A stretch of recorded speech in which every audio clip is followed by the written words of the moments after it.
সেই আবু বকরের চতুর্থ প্রজন্ম।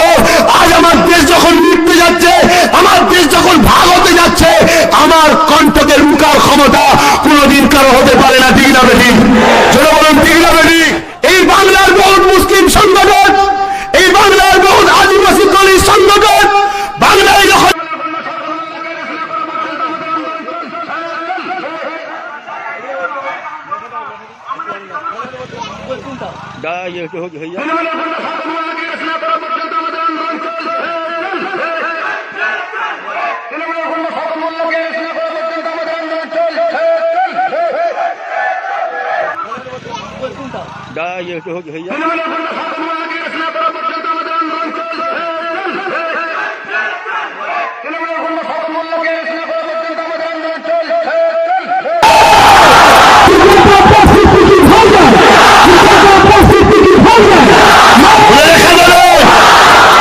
দেশের জন্য আমার উত্তরসূরি স্বাধীনতা সংগ্রামী যার চতুর্থ প্রজন্ম আমি, আবু বকর সিদ্দিক রক্ত দিয়েছে, বুদ্ধি দিয়েছে, অর্থ দিয়েছে, সময় দিয়েছে, লড়াই করেছে দেশের জন্য।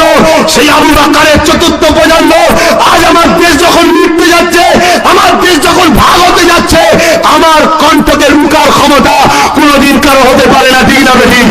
জোরে বলুন ঠিক না বেঠিক? এই বাংলার বহুত মুসলিম সংগঠন, এই বাংলার বহুত আদিবাসী দলিত সংগঠন বাংলায় যখন